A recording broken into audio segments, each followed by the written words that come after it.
பெற்ற தாய்தனை மகம் மறந்தாலும், பிள்ளையை பெறும் தாய் மறந்தாலும், உற்ற தேகத்தை உயிர் மறந்தாலும், உயிரை மேவிய உடல் மறந்தாலும், கற்ற நெஞ்சகம் கலை மறந்தாலும், கண்கள் நின்று இமைப்பது மறந்தாலும், நற்றவத்தவர் உள்ளிருந்தோங்கும் நமச்சிவாயத்தை நான் மறவேனே. ஒரே ஒரு தீபம் மனித குலத்தின் இருளை அகற்றும் சக்தி கொண்டது என்று சொன்ன மகான். மனித குலத்திற்கு அன்பும் கருணையும் தான் கடவுள் என்று உணர்த்திய மகான்.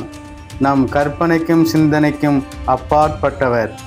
பன்முகத்தன்மை கொண்ட வித்தகர், இறையன்பர், பண்பாளர், நூலாசிரியர், அருளாசிரியர், ஞானாசிரியர், சொற்பொழிவாளர், சித்த மருத்துவர், மொழி ஆய்வாளர், தீர்க்கதரிசி, சமூக சீர்திருத்தவாதி என மேலும் பல தன்மைகள் கொண்டவர்தான் திருவருட் பிரகாச வள்ளலார் என அனைவராலும் அழைக்கப்படும் ராமலிங்க அடிகளார். அன்பே கடவுள், கருணையே வழிபாடு என்று உலகத்துக்கு உணர்த்திய மகானின் வாழ்க்கை வரலாற்றுடன் ஜீவகாருண்யம் என்றால் என்ன, மரணமில்லா பெருவாழ்வு என்றால் என்ன, மேலும் வள்ளலாரின் போதனைகள் பற்றிய தகவல்களை இந்த வீடியோவில் பார்க்கலாம்.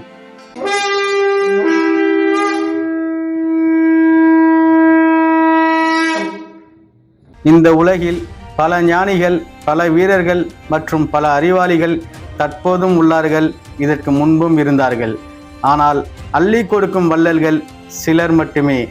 அப்படி நம் நாட்டில் இருந்தவர்கள் முதல் 7 வள்ளல்கள், இடை 7 வள்ளல்கள், கடை 7 வள்ளல்கள்.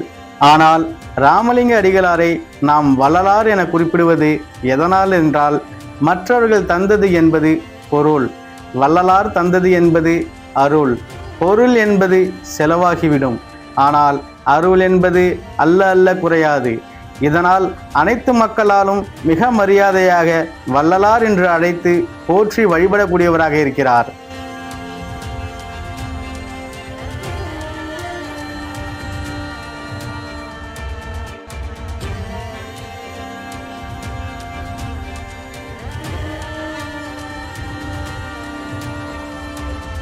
வள்ளலார் எனப்படும் ராமலிங்க அடிகளார் 1823ஆம் ஆண்டு அக்டோபர் மாதம் 5ஆம் தேதி கடலூர் மாவட்டத்தில் உள்ள சிதம்பரத்தை அடுத்துள்ள மருதூரில் ராமையா பிள்ளைக்கும் சின்னம்மையார் தம்பதிகளுக்கும் மகனாக பிறந்தார். ராமலிங்க அடிகளுக்கு 2 சகோதரர்கள், 2 சகோதரிகள் உண்டு. இவருடைய சகோதரர்கள் பெயர் சபாபதி, பரசுராமன். சகோதரிகள் பெயர் உண்ணாமுலை, சுந்தராம்பாள்.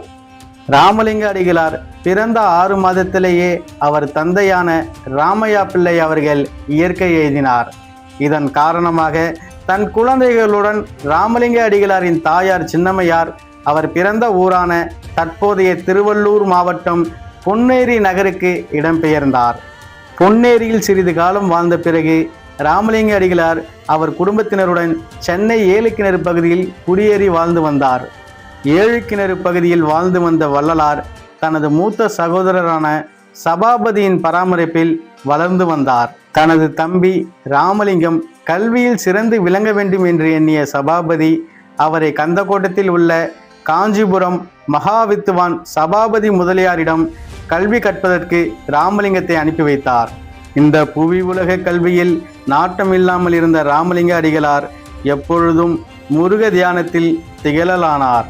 அதனால் தனது சிறு வயதில் தினம்தோறும் கந்தக்கோட்டம் சென்று அங்குள்ள முருகப்பெருமானை வழிபடும் வழக்கத்தை கொண்டிருந்தார். தனது 9வது வயதில் கந்தக்கோட்டம் முருகன் மேல் தெய்வ மணிமாலை ஏற்றினார்.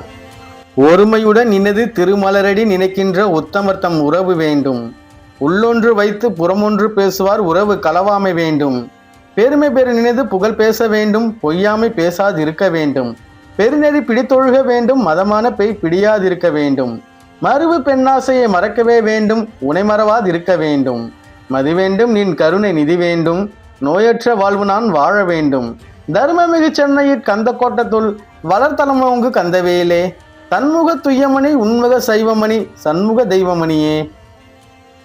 ராமலிங்கம் அவர்கள் இந்த பாடலை கந்தக்கோட்டம் முருகன் கோவிலில் பாடினார். அப்பொழுது அவரது ஆசிரியரும் ராமலிங்கர் பாடிய பாடலை கேட்டு இயல்பிலேயே புலமை கொண்டிருக்கும் ராமலிங்கருக்கு கல்வி தேவையில்லை என்று சொல்லிவிட்டார். ராமலிங்கர் 1850இல் தன் 27வது வயதில் தன்னுடைய அக்கா உண்ணாமுலையின் மகள் தனக்கோடியை திருமணம் செய்து கொண்டார். ஆனால் விரைவிலேயே இல்லற வாழ்க்கையை துறந்தார். ராமலிங்கம் அவர்கள் 1858 சென்னையை விட்டு சிதம்பரம் சென்றார். ராமலிங்கரை கருங்குழி கிராமத்து மணியக்காரரான திருவேங்கடம் என்பவர் சந்தித்து தன் இல்லத்தில் வந்து தங்கியிருக்குமாறு வேண்டிக் கொண்டார். ராமலிங்கரும் மணியக்காரரின் இல்லத்தில் 9 வருடங்கள் தங்கியிருந்தார். 1865 ஆண்டு சமரச வேத சன்மார்க்க சங்கம் என்ற அமைப்பை உருவாக்கினார். 1872 ஆண்டு அந்த பெயரை சமரச சுத்த சன்மார்க்க சத்திய சங்கம் என்று மாற்றி அமைத்தார்.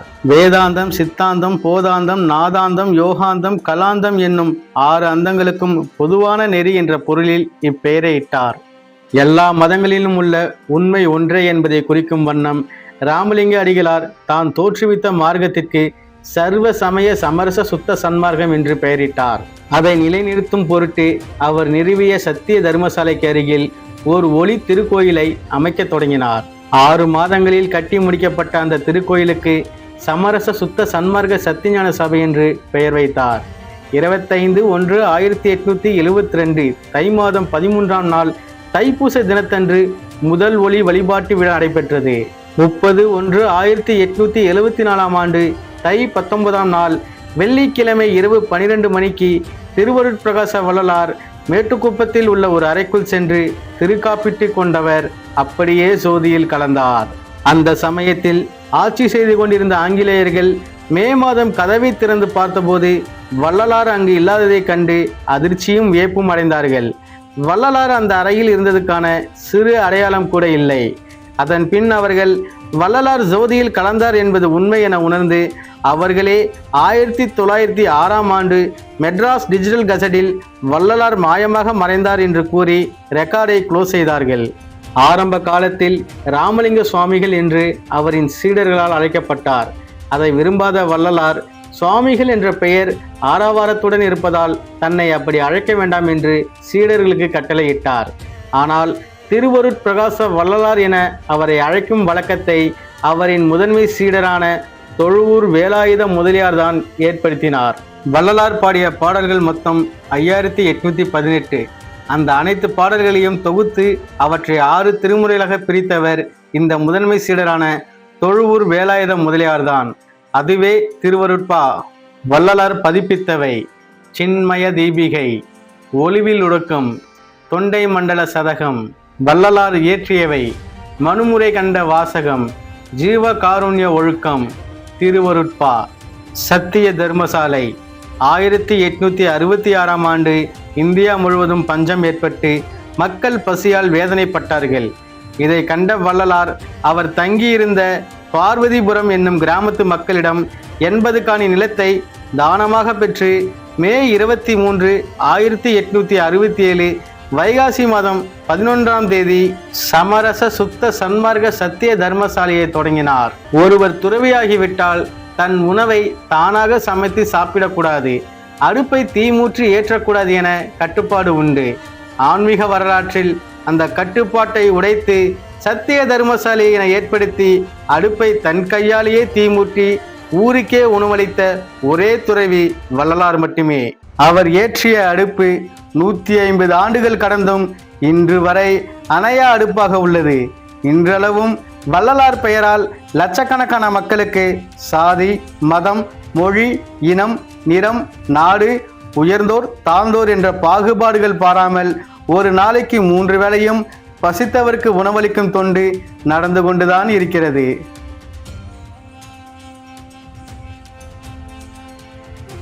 ஜீவ காருண்யம் என்பது எல்லா உயிரிடத்தும் அன்பும் இரக்கமும் காட்டுவதாகும். குறிப்பாக பசித்தோருக்கு உணவளிப்பதன் மூலம் பசிப்பினியை போக்குவதும் எந்த ஜீவனையும் துன்புறுத்தாமல் இருப்பது வள்ளல் பெருமானின் போதனையின்படி ஜீவகாருண்யத்தின் முக்கிய அம்சமாகும். உயிர்களிடத்தில் கருணை.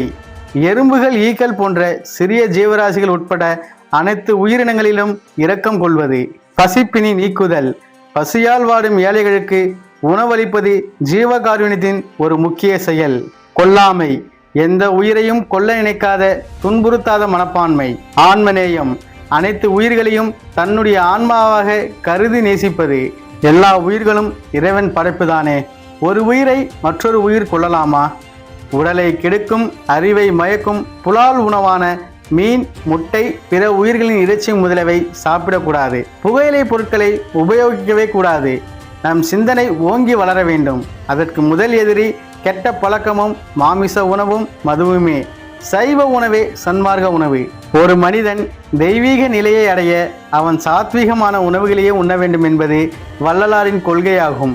உடல் ஆரோக்கியத்திற்கும் ஆன்ம மேம்பாட்டிற்கும் என்னென்ன வகையான உணவுகளை நாம் சாப்பிட வேண்டும் என்று வள்ளலார் அவர்களே கூறியுள்ளார். அந்த உணவு வகைகள் அரிசி, கீரை வகைகள், காய்கறிகள் மற்றும் பழங்கள். எதை சாப்பிட வேண்டும் என்று கூறியவர் மேலும் அதை எப்படி சாப்பிட வேண்டும் என்ற முறையையும் வழங்கியுள்ளார். சன்மார்க்கத்தில் இரு பிரிவு உண்டு. புறவினத்தார், அகவினத்தார். உயிர் கொலையும் புலை புசிப்பும் உடையவர்கள் புறவினத்தார். சுத்த சைவ உணவு உட்கொண்டு வாழ்பவராய் எம்மதமும் சம்மதமே என்ற சமரச சன்மார்க்க ஒழுக்க சீலாராய் வாழ்பவரே அகவினத்தார். பிறருக்கு சாப்பாடு கொடுப்பது மட்டுமல்ல ஜீவகாருண்யம். யார் யாருக்கு எந்த சமயத்தில் எந்த உதவி தேவையோ அவை அனைத்தும் தக்க சமயத்தில் செய்யும் உதவியும் சேவையும் ஜீவகாருண்ய ஒழுக்கமே. இந்த உலகில் நல்லதை சொல்வதற்கும் செய்வதற்கும் பல தடைகள் உண்டு. அந்த வகையில் வள்ளலாரை பற்றி புரியாதவர்கள், வள்ளலாரை எதிர்ப்பவர்கள் தங்களின் ஆகச்சிறந்த அறிவின் மூலமாகவும் தான் மிகவும் மேதாவியாக கருதுபவர்களும் கேட்கும் கேள்வி ஒன்றுதான். உயிர்கொலையை வெறுத்தவர் அரிசி, காய்கறிகள், பழங்கள் உண்ணலாம் என்று சொல்கிறாரே, அது மட்டும் உயிர் இல்லையா? இது எவ்வாறு சரி என்று கேள்விகள் எழுப்பி தங்களின் திறமையை எண்ணி பூரித்து கொள்கிறார்கள். அட அற்ப மானிட பதர்களே, நான் சொல்வதை கவனமாக கேள். தாவரங்கள் நம் உணவுக்காக இயற்கையாகவே உருவாக்கப்பட்டது. மற்ற உயிரினங்களுக்கு இருக்கும் துன்பங்கள் தாவரங்களுக்கு கிடையாது. விலங்குகள் போல வலியை உணரக்கூடிய தன்மை தாவரங்களுக்கு கிடையாது. செடி கொடிகளை பறித்து மற்ற இடத்தில் நட்டு வைத்தால் அது மீண்டும் வளரும், பூ பூக்கும், காய் காய்க்கும். ஆனால் விலங்குகளை வெட்டி வேறு இடத்தில் வைத்தால் அது வளருமா? அதனால் வள்ளலாருக்கு தாவரங்கள் மீது கருணை இல்லாமல் இல்லை. அதன் மீதும் கருணை கொண்ட வள்ளலார் அவர்கள் முற்றிய காய்கறிகள் சாப்பிடக்கூடாது என்று சொல்கிறார். ஏனென்றால் அது அடுத்த உயிர்நிலைக்கு பக்குவமானவை. அதனால் அதை உணவுக்கு பயன்படுத்தக்கூடாது என்று வள்ளலார் அவர்களே கூறியுள்ளார். வள்ளலாரை உங்கள் உணவு அரசியலில் ஈடுபடுத்தாதீர்கள். அவர் உணவை பற்றி பேசவில்லை, உயிரை பற்றி பேசியுள்ளார். மேலும் இதை பற்றி ஆழமாக தெரிந்து கொள்ள வள்ளலார் எழுதிய ஜீவகாருண்ய ஒழுக்கம் உரைநடையை படித்து தெரிந்து கொள்ளுங்கள்.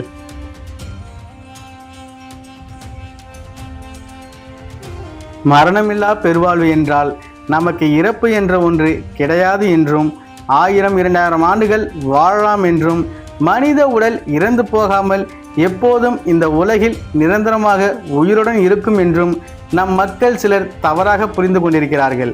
பெரும் ஜோதியான இறைவனோடு கலப்பதுதான் மரணமில்லா பெருவாழ்வு.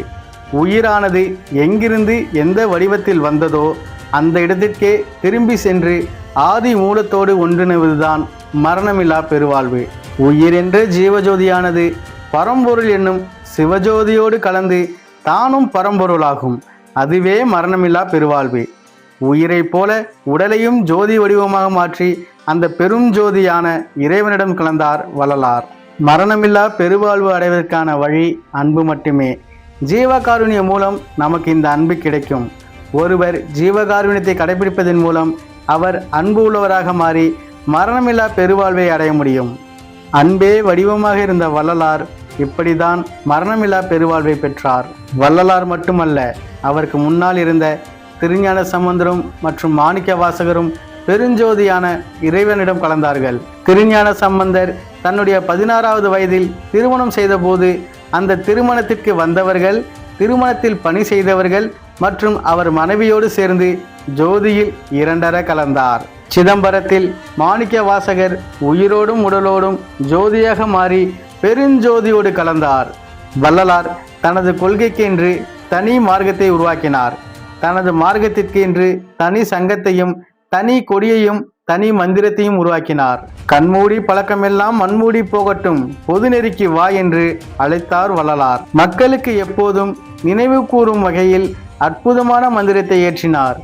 அருட்பெருஞ்சோதி அருட்பெருஞ்சோதி, தனி பெருங்கருணை அருட்பெருஞ்சோதி. வள்ளலார் கூறிய முக்கியமான தாரக மந்திரத்தில் ஒன்று பசித்திரு, தனித்திரு, விழித்திரு. பசித்திரு. உடலில் ஏற்படக்கூடிய வயிற்றுப்பசி, ஆன்மாவில் ஏற்படக்கூடிய ஆன்மா பசி. வயிற்றுப்பசி.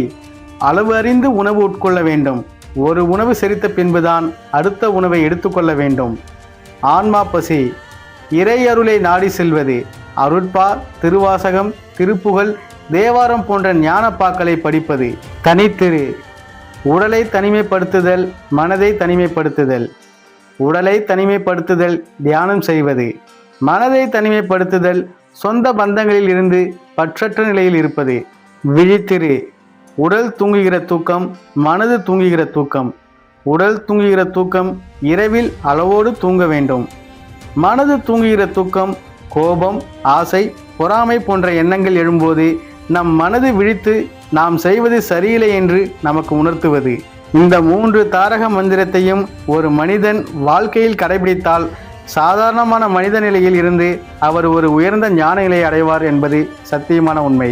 வள்ளலார் வார்த்தெடுத்த வரிகள் ஒவ்வொன்றும் மனித குலத்தின் அழிக்க முடியாத ஆகச்சிறந்த வாழ்க்கைக்கான வழிகாட்டல்.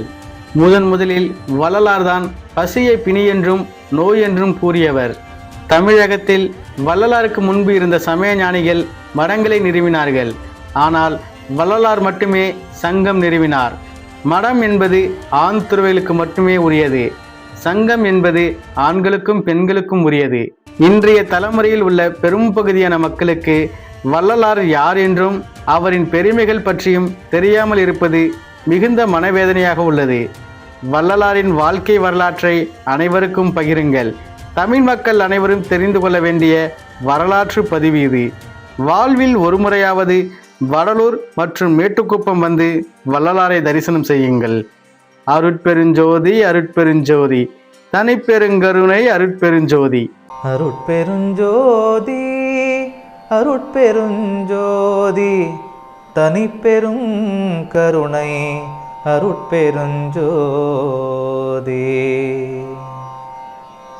நினைந்து நினைந்து உணர்ந்து உணர்ந்து நெகிழ்ந்து நெகிழ்ந்தன்பே நிறைந்து நிறைந்து ஊற்றெழும் கண்ணீரதனால் உடம்பு நனைந்து நனைந்தருளமுதே நன்னிதியே ஞான நடத்தரசே என் உரிமை நாயகனே என்று வணைந்து வணைந்தே துதும் நாம் வம்மின் உலகியலீர் மரணமில்லா பெருவாழ்வில் வாழ்ந்திடலாம் கண்டீர். புனைந்துரையேன் பொய் புகழேன் சத்தியம் சொல்கின்றேன். பொற்சபையில் சிற்சபையில் புகும் தருணம் இதுவே. பொற்சபையில் சிற்சபையில் புகும் தருணம் இதுவே. புகும் தருணம் இது கண்டீர் நம்மவரே நான் தான் புகழ்கின்றேன் என் மொழிவோர் பொய்மொழி என்னாதீர். உகும் தருணம் உற்றவரும் பெற்றவரும் பிறரும் உடைமைகளும் உலகியலும் உற்ற துணை அன்றே. மிகுந்த சுவை கரும்பே செங்கனியே கோற்றேனே மெய்ப்பயனே கைப்பொருளே விலையறியா மணியே தகுந்த தனி பெரும் பதியே தயாநிதியே கதியே சத்தியமே என்றுரைமின் பத்தியொடு பணிந்தே. சத்தியமே என்றுரைமின் பத்தியொடு பணிந்தே.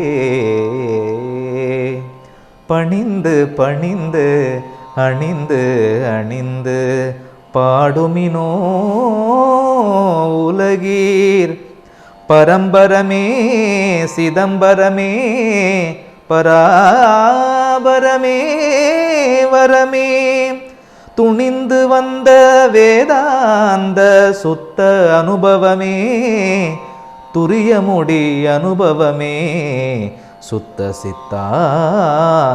சித்தாந்தமதாய் தணிந்த நிலை பெரும் சுகமே சமரச சன்மார்க்க சத்தியமே இயற்கை உண்மை தனிப்பதியே என்று கணிந்துளத்தே கணிந்து நினைந்து உரைத்திடில் அப்பொழுதே காணாத காட்சியெல்லாம் கண்டு கொள்ளலாமே காணாத காட்சியெல்லாம் கண்டு கொள்ளலாமே